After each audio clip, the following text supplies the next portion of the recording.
controlling the people. You had a ship full of African men, women, and children who were at the mercy of the captain and all the sailors on that crew. And those men could have sex with anybody they wanted to. The women, the children, and the men. You had to see 3 months tied down with these white men. There ain't no women there for the most part. When they start bringing women, they weren't even bringing women. They were bringing girls between the ages of 6 and 15 and raping them all. But they also were raping the men. Same things are happening on the plantation to demasculinize the black man.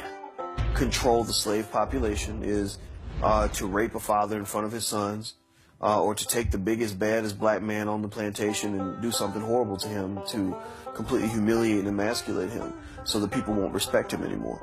And that still happens to this day. In the Caribbean, they had seasoning plantations, which were plantations used to break the slaves. And one plantation, or one place that had a lot of seasoning plantations, was Jamaica. And people have to wonder, what were they doing on these seasoning plantations that was worse than what was happening on the regular plantations? Well, one thing that they were doing on these plantations, especially in Jamaica, they were doing a process called buck breaking, where the white supremacist slave owner or the white supremacist overseer would literally rape black men in front of the whole black population in order to break his spirit, in order to break him down as a man, in order to show dominance against him, in order to show the rest of the black population that this is not your leader. I just made your leader submit to me sexually. And this happened a lot in Jamaica. This is why homosexuality is so looked down upon in Jamaican culture today.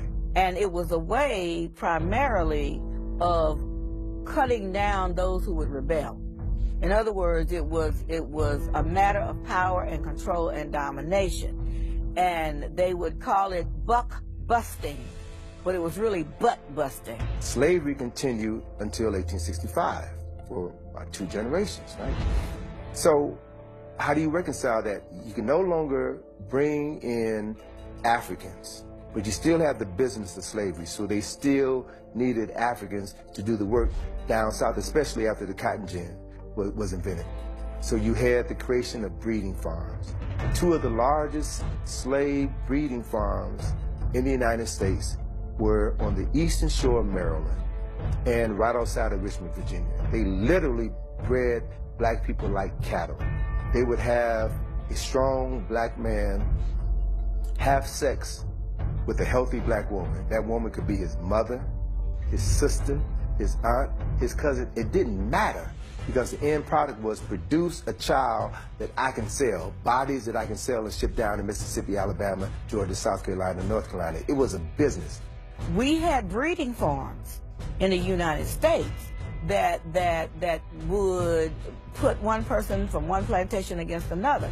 We even had a system where if you were a breeder, male on one plantation, and a female on another plantation, or even on the same plantation, even if you were mother and son, they would mate you.